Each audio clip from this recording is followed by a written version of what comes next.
გიოს მაგიდა ისურვა გააკეთა.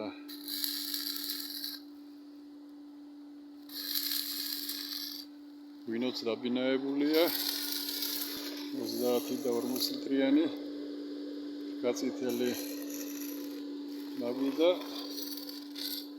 6-8 კაცს აკეიფებს გემოს.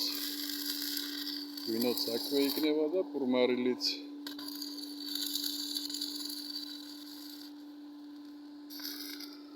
სტოიკა ძლიერია, ქვემოთ შველერია, მხარი ზედაპირიცა აქვს ზემოთ.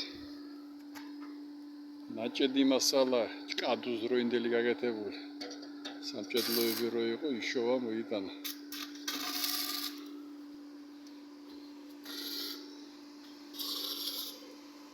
აი ჩვენი ღვინოც გაღვინო 40 და 30 ლიტრიანი ბეტონის ხუფი ახურავს ზემოდან.